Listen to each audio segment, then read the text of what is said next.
Hi everybody, today we will talk about the management of type 2 diabetes. My topic will include lifestyle modification, oral anti-diabetic agents, and insulin therapy.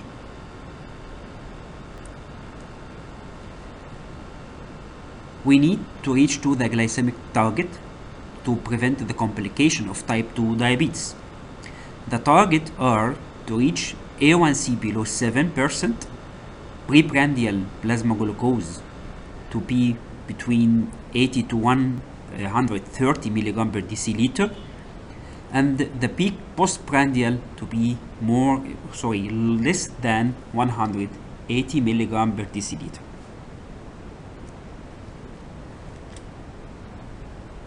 The first item is lifestyle modification. Lifestyle modification include weight loss for those overweight and obese patients to reduce the weight by 5 to 10% from the original weight. The second item is physical activity, 150 minutes per week of moderate intensity exercise. And the diet, we should eat regular meals with snacks and avoid fasting to lose the weight, and consume plant-based diet.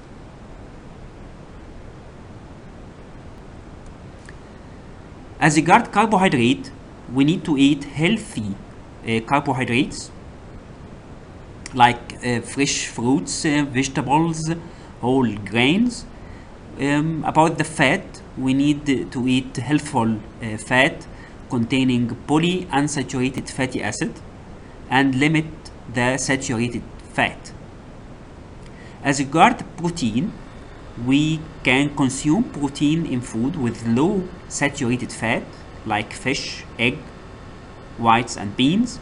No need to avoid the animal protein. We also need to avoid or limit the processed meat. Routine supplementation is not necessary as regard the micronutrient, and vitamin supplement should be recommended to patients at risk of insufficiency or deficiency of these vitamins. The second item will be oral hypoglycemic agents.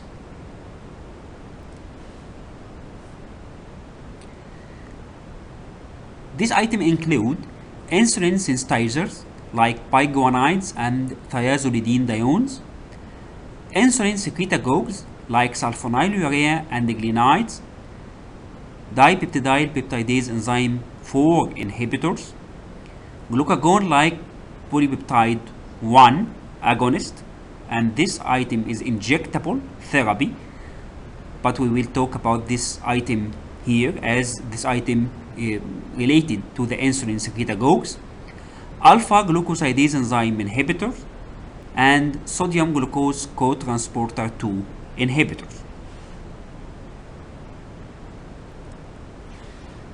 First, we will talk about the mechanism of action of each item of these drugs.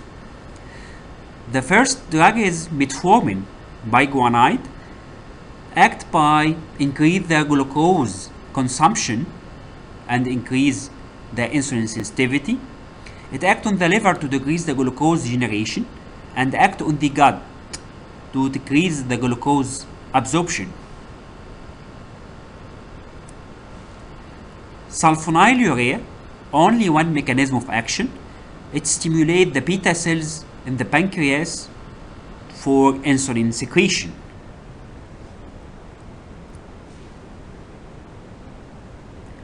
TZDs or thiazolidinediones act by increase the insulin sensitivity. It acts on the muscle to increase the glucose consumption, on the fat to increase the glucose uptake, on the liver to increase the gluconeogenesis.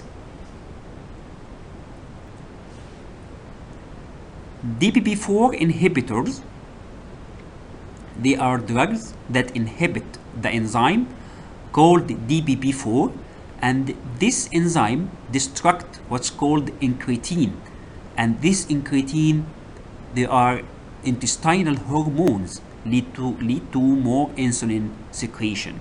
So the DPP4 inhibitor destruct the enzyme that destruct the incretin, and the net result will be more insulin secretion from the pancreas. Other point, it acts on the liver to decrease the glucose release or decrease hepatic glucose output, and act on the stomach to slow the gastric emptying.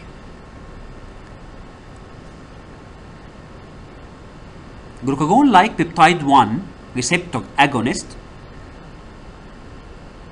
they act on the pancreas to stimulate the incretin-based insulin release, suppress the hepatoglucose output, act on the stomach to slow the gastric emptying, and also act on the brain to stimulate satiety.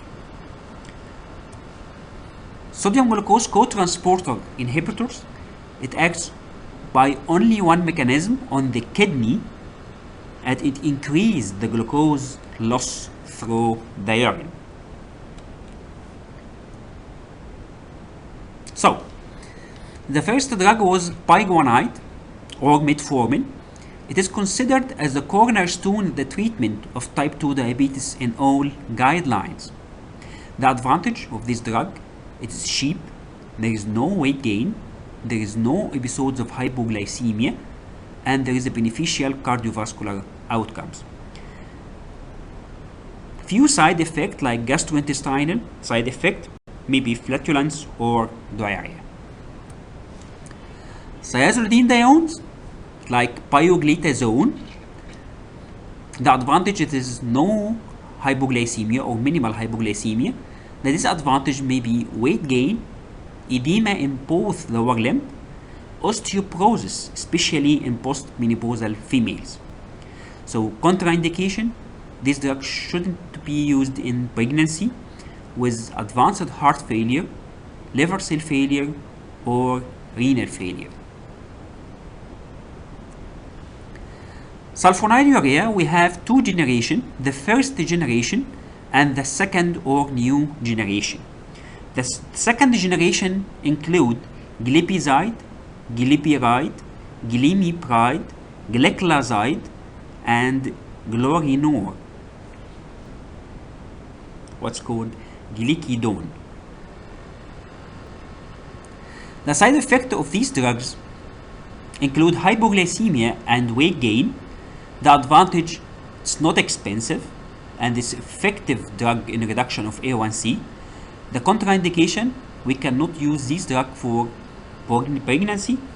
Type 1 diabetes, because type 1 diabetes needs only insulin. Patients with acute and end-stage liver disease shouldn't use the sulfonylurea, and also patient with end-stage renal disease.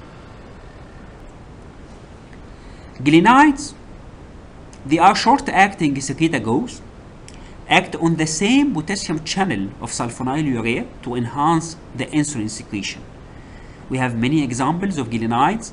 We have ribaglinide, natiglinide, and metiglinides. They are called prandial glucose regulator, so they should be used just before the meals. Side effect may be hypoglycemia and weight gain, like sulfonylurea. DPP4 enzyme inhibitors, like we said before, these drugs inhibit the destruction of the endogenous glucagon-like polypeptide 1 and cause increase in the incretin level, and these incretin, they are intestinal hormones which stimulate the insulin release from the pancreatic beta cells in a glucose-dependent manner. We have many examples like sitagliptin, linagliptin, allogliptin, saxagliptin, and vildagliptin.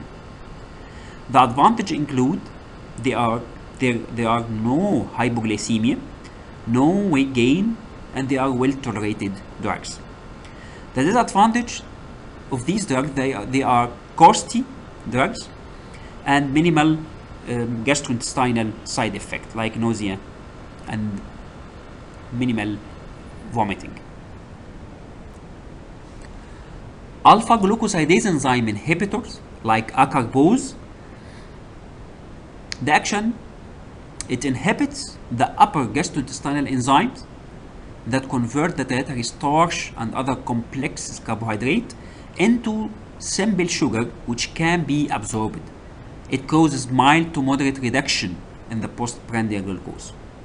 The advantage that there is no hypoglycemia, no weight gain, and the side effect usually cause flatulence and diarrhea.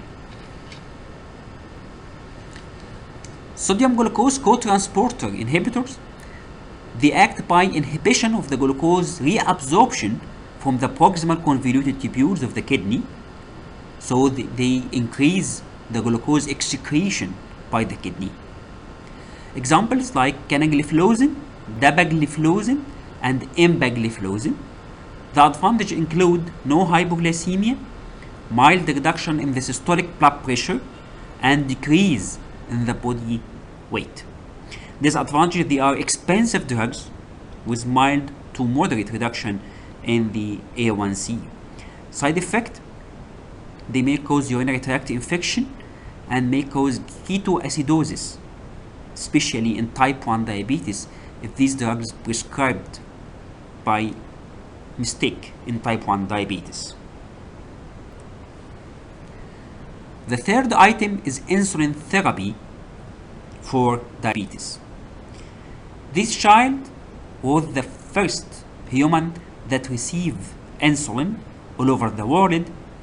He is called Leonard Thompson. The first human to use insulin was in 1922, and this patient lived from 1908 to 1935.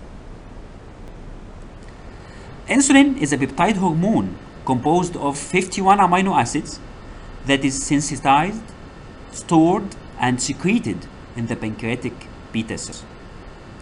The insulin therapy is appropriate for both type 1, type 2 diabetic patients. In type 1, there is no other treatment for type 1 except for the insulin. So what's the indication for insulin therapy in type 2 diabetes? We should use insulin for type 2 diabetes in patients unable to control the blood glucose with the oral therapy, in patients will go to surgery, in patients with renal or hepatic disease, in pregnancy, and in critically ill hospitalized patients.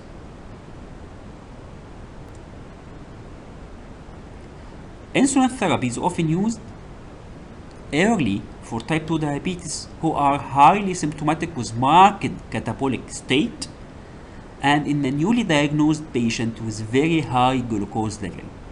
We can use insulin from the first time of diagnosis of type 2 diabetes if the patient have high glucose levels, and after the control, this patient can return back to oral therapy.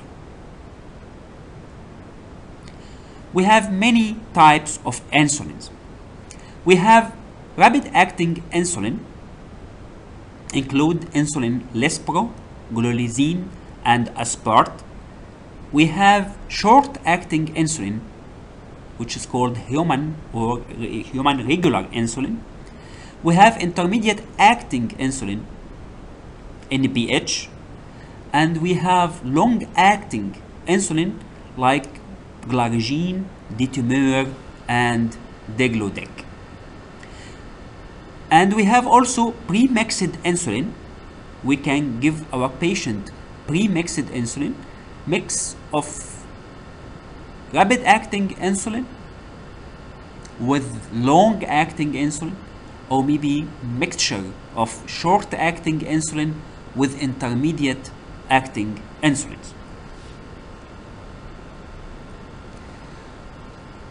We should know the onset of action, peak of the action, and duration of the action of each type of insulin. As regard short-acting insulin, The onset of action is 30 minutes to 1 hour, and the peak from 2 to 4 hours, and the duration of the action lasts for 10 hours. The rapid acting insulin like Lispro, Aspart, Glolizine, the onset of action begin after 5 to 15 minutes. The peak will be after 1 to 2 hours, and the duration, it lasts for 4 to 5 hours. And these are the data of other types of basal insulin: NPH, glargine, and DTMR.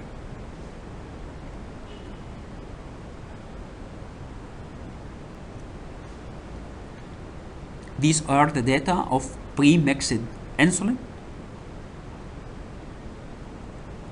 The pre-mixed insulin contain 30% of regular insulin or rapid-acting insulin plus 70% of long-acting insulin or intermediate-acting insulin.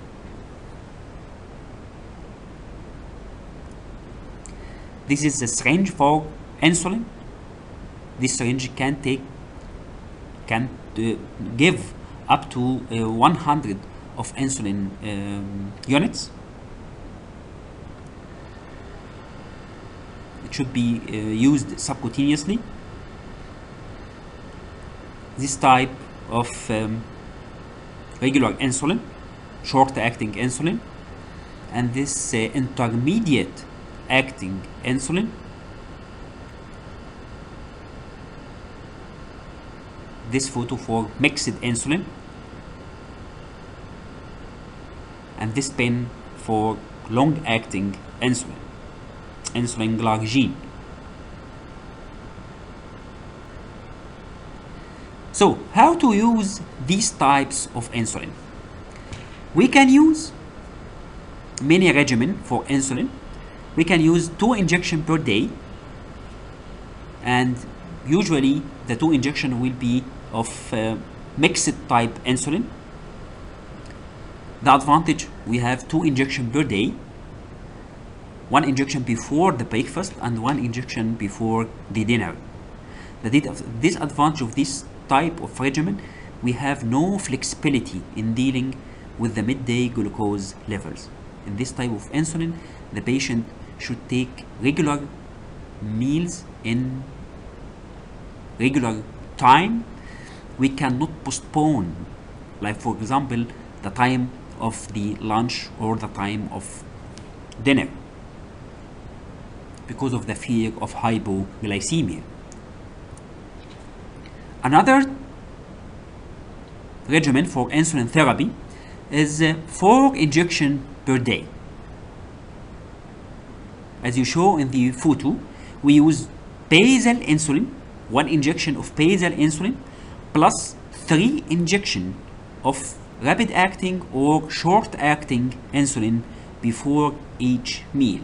So the patient will take the basal insulin at fixed time every day, and this patient should take the short acting insulin before breakfast, before lunch, and before dinner. So this regimen allow meal to meal adjustment and more flexible for the patient. As regard the calculation of the insulin dose, we calculate the dose by 0.6 multiplied by body weight in kilograms, and this total dose will be divided into if we use mixed insulin, so the total dose will be divided into 2/3 of the insulin before the breakfast plus 1/3 before the dinner. Or if the patient will take basal plus short acting or rapid acting insulin, so the total dose will be divided into 40% of the basal plus 60% of the short or rapid acting insulin. And this rapid acting insulin, the dose of the rapid acting insulin will be subdivided into 3 doses, 1 before each meal. Thank you and this is my mail for any questions.